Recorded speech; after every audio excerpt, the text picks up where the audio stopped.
ఇంట్లో ఉన్న బంగారాన్ని విడిపించి ఆ రోజు ఆన్లైన్ రేటుకే మేము కొంటాం. Sharma gold company. నమస్కారం, సుమన్ టీవీకి స్వాగతం. ఆంగ్ల సంవత్సరం 2025 ఈ నూతన సంవత్సరం ద్వాదశ రాశుల వారికి గ్రహ సంచారం ఎలా ఉంది, ఈ నవగ్రహాలు గోచార రీత్యా ఎటువంటి ఫలితాన్ని అందిస్తున్నాయి, ఈ విషయాలను తెలియజేసేందుకు మనతో పాటు ఉన్నారు ప్రముఖ జ్యోతిష్య, వాస్తువేదిక్ మరియు దేవి ఉపాసకురాలు అయినటువంటి శ్రీమతి జయప్రద గారు మనతో పాటు ఉన్నారు. అమ్మని అడిగి మరిన్ని విషయాలు తెలుసుకుందాం. నమస్కారం. నమస్తే అమ్మ. శ్రీమాత్రే నమః. అమ్మ, ఇప్పుడు ఈ నూతన సంవత్సరంలో ద్వాదశ రాశుల వారికి నవగ్రహాల సంచారం ముందుగా ఎలా ఉందో చెప్పి ఎటువంటి ఫలితాలను ఇస్తున్నాయో చెప్పిన తర్వాత మనం ద్వాదశ రాశుల గోచార రీత్యా ఎటువంటి ఫలితాలు అందిస్తున్నాయో తెలుసుకుందాం. తప్పకుండా. అయితే ముందు మీకు మీ చూస్తున్న ప్రేక్షకులందరికీ కూడా నూతన సంవత్సర శుభాకాంక్షలు. ఎందుకంటే మనం రాశి ఫలితాలు ఇవన్నీ చూసుకునేది ఎప్పుడు కొని ఏంటంటే ఉగాది చూసుకుంటాం. సో ద్వాదశ రాశులు తెలుసుకోవాలనే ఉత్సాహం అనేది మనకి ఈ మధ్యకాలంలో ఎక్కువైంది. కానీ పూర్వం అయితే ఈ ఉగాది నుంచి మన ఫలితాలు తెలుసుకోవడం. ఎందుకంటే ఉగాది ఫలితాలు ఎప్పుడు నా దేవాలయంలో తెలుసుకుంటే అక్కడ చదువుకునే ఒక మంచి వేదం చదువుకునే వాళ్ళు, వేద బ్రాహ్మలు వీళ్ళతో చెప్పించేవాళ్ళు ఉగాది పంచాంగ శ్రవణం. ఎందుకంటే వాళ్ళ వాక్కుతో ఒకవేళ మిశ్రమ ఫలితాలు ఉన్నప్పటికీ కూడా ఏం కాదు, బాగుంటుంది, బ్రహ్మాండంగా ఉంటుంది అని అంటే వాళ్ళు చేసే తపస్సు వల్ల, వాళ్ళు చెప్పే మాట వల్ల అది నిజంగానే బ్రహ్మాండంగా ఉండేది. ఈ నమ్మకం అనేది అందరికీ పూర్వం ఉండేది.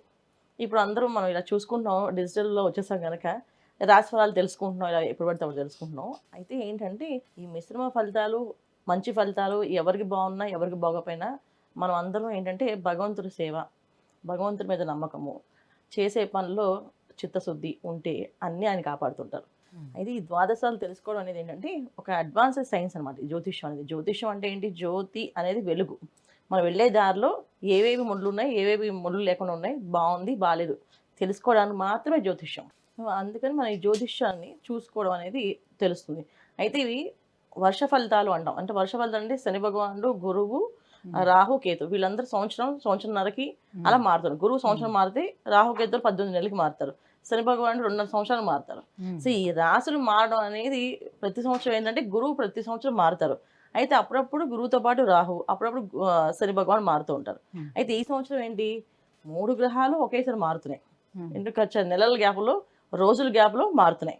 సో అందువల్ల ఏంటంటే ఫలితాలు అందరికీ కాస్త మంచి ఫలితాలు, కాస్త మిశ్రమ ఫలితాలు, కొంచెం ఇబ్బంది పెట్టే ఫలితాలు కూడా కనిపిస్తున్నాయి. ఎందుకంటే ఒకేసారి అన్ని గ్రహాలు మారినప్పుడు ఇలాంటి ఇబ్బందులు జరుగుతుంటాయి.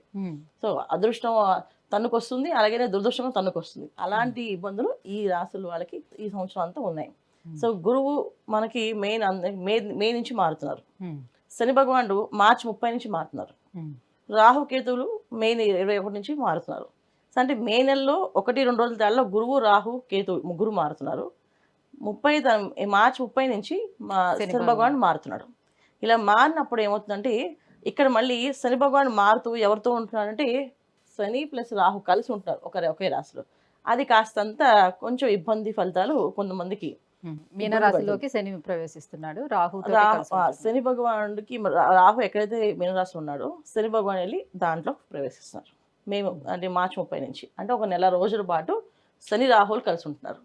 అదొక కొంచెం గోచారంలో కాస్తంత ఇబ్బంది. తర్వాత రాహు మారుతాడు, మళ్ళీ కుంభంలోకి వెళ్తాడు. ఒక నెల రోజులే, మే రోజు రాహు మారుతున్నాడు, మార్చిలో శని భగవాన్ మారుతున్నాడు. ఈ మార్చి 30 అంటే ఏంటి, ఇక్కడ మనకి 3 నెలల రోజులు, ఏప్రిల్ నుంచి మళ్ళీ మే, అంత పెద్దగా ఉండదు. కాకపోతే ఆ ఉన్న 2 పాపగ్రహాలు ఒకే స్థానంలో ఉండడం వల్ల కాస్తంత ఒక ఊపు ఊపితే అందరినీ కాస్త ఇబ్బంది పడతాయి. కొంతమందిని కష్టపడితే కొంతమందిని మంచి రంగంలోకి లాక్కి వెళ్తాయి. ఇలాంటి సిచ్యువేషన్ జరుగుతుంటే వాళ్ళ జాతకంలో వాళ్ళ జాతక చక్రంలో దశ అంతర్దశలు యోగిస్తున్నాయి అంటే ఇవి 2 కలవడం వల్ల మంచి ఫలితాలు, యోగించట్లేదు ఈ 2 కలవడం వల్ల చెడు ఫలితాలు ఇవి కనిపిస్తున్నాయి అన్నమాట. అది సో మనం చూసుకోవాల్సింది ఏంటంటే ఏ రాశి వాళ్ళు ఏం పరిహారాలు చేసుకోవాలో తెలుసుకుందాం. అమ్మ, ధనుసు రాశి వారికి 2025 ఈ ఆంగ్ల సంవత్సరం ఎలా ఉండబోతుంది? శని రాహుల ఈ స్థాన చలనం ఎటువంటి ఫలితాలను ఇస్తున్నాయి వీళ్ళకి? తప్పకుండా ధనస్సు వాళ్ళకి ఈ సంవత్సరం బాగుందని చెప్పొచ్చు. అన్ని రాశుల కంటే కాస్త బాగున్న రాశి, బ్రహ్మాండంగా ఉండే రాశి ఏదైనా ఉందంటే ఇది ధనస్సు రాశి వాళ్ళకి. ఎందుకంటే వీళ్ళకి సో జనవరి నుంచి వీళ్ళకి మే వరకు శని భగవాన్ బ్రహ్మాండంగా యోగిస్తూ ఉంటే తర్వాత నుంచి మే తర్వాత గురువు యోగిస్తున్నాడు. ఎందుకంటే ధనస్సు రాశి అధిపతి అయిన గురువు సప్తమ స్థానంలోకి వెళ్ళడం.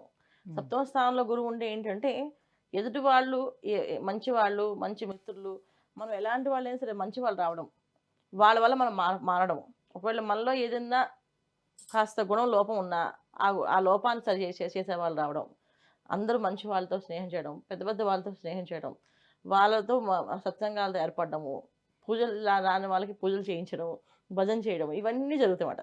అంటే ధనస్సు రాశి వాడు ఇప్పుడు దాకా మాకు భజన పూజ అలాంటివి ఏమి ఇష్టం ఉండదంటే ఇప్పుడు ఆ చేసే వాళ్ళతోనే స్నేహం.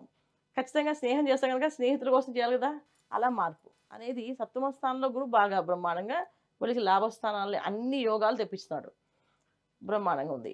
అయితే జనవరి నుంచి మే వరకు శని భగవాన్ ఇచ్చే ఫలితాలు ఏమైతే ఉన్నాయంటే ఆర్థికపరమైన ఇబ్బందుల నుంచి బయటపడడం, వ్యాపారంలో అభివృద్ధి రావడము, ఒక స్థిరమైన నిర్ణయాలు తీసుకొని ఉండడము, ఆ జీవితంలో ఎటువంటి ఇబ్బందులు లేకుండా ఒక అంటే చాలామంది అనుకుంటారు లైఫ్లో మనం సెటిల్ అవ్వాలి, హ్యాపీ లైఫ్ సెటిల్ అవ్వాలి, ఎటువంటి ఇబ్బంది రాకూడదు, ఒక మంచి స్థలమో మంచి ఇల్లు కొనేసుకోవాలి, ఆ బ్రహ్మాండంగా ఉండాలి అది అని చెప్పేసి అలాంటి లాభాలన్నీ కూడా శని భగవాన్ ఇస్తాడు తృతీయ స్థానంలో. ఎందుకంటే ల్యాండ్స్ కొన్నా, ఒక ఇల్లు కొన్నా అది లక్ష్మీప్రదంగా మారుతుంది. అంటే ఆ ఇంటి చెప్పి ఏం పని చెప్పినా ఆ పని అయిపోతుంది.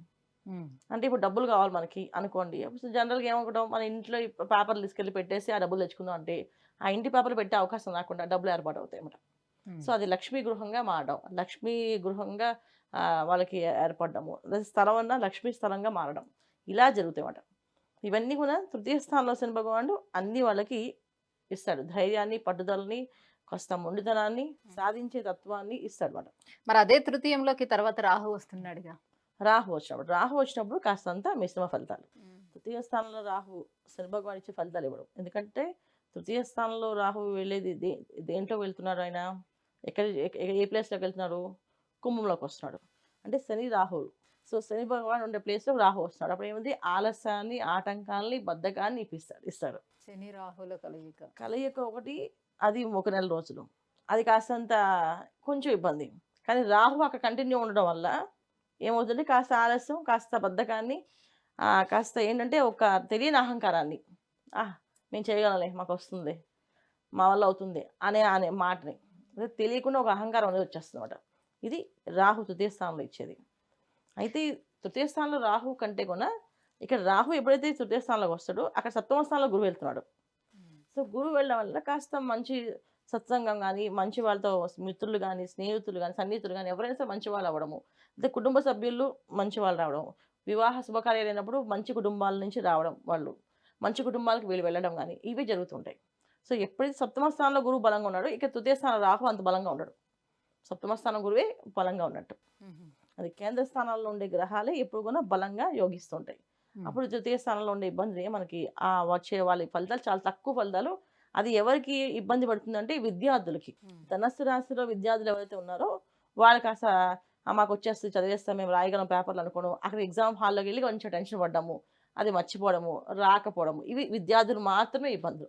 మిగతా వాళ్ళందరికీ బాగుంటుంది. తృతీయ రాహు ఎప్పుడు కూడా విద్యార్థులు కాస్త ఏదో ఒక తెలియని ఒక మాయలో పడేయడం, అంటే నా వల్ల అయిపోతుంది అనడము, లేకపోతే ఏదైనా బైక్ రైడ్స్ కానీ, కారు రేస్ కానీ వెళ్ళడం కానీ చేయడం వల్ల కాస్త ఇబ్బందులు, కాస్త ఆటంకాలు, కాస్త ప్రమాదాలు. మరి ఎటువంటి పరిహారాన్ని పాటించుకోవాలి?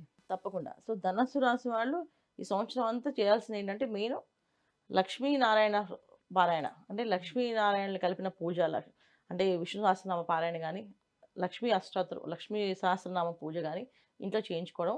అలాగే లక్ష్మీనారాయణ అంటే వెంకటేశ్వర గుడికి వెళ్ళడం, లక్ష్మీ ఆరాధన చేయించడం, స్వామివారిది వజ్రకవచం చదవడం, ఇవి చేస్తూ ఉంటే విద్యార్థులు కానీ, తర్వాత ఎటువంటి భయాలున్నా, ఆందోళన ఉన్నా అవి తొలగిపోవడం కానీ అవకాశం ఉంటుంది. సో వీళ్ళు చేస్తుంది ఏంటంటే నిత్యం లక్ష్మీనారాయణ ఆరాధన, అంటే ఇంట్లో తులసి దళాలతో చక్కగా లక్ష్మీ అమ్మవారికి, విష్ణుమూర్తికి పూజ చేయడం చేస్తూ ఉంటే మంచి జరుగుతుందన్న. ఈ 2025 సంవత్సరం ధనుసు రాశి వారికి ఎలా ఉండబోతుంది? ఏ గ్రహాలు అనుకూలంగా ఉన్నాయి, ఏ గ్రహాలు ప్రతికూలంగా ఉన్నాయి? ఈ విషయాన్ని తెలియజేసినందుకు ధన్యవాదాలు. నమస్తే. శ్రీమాత్రే నమః.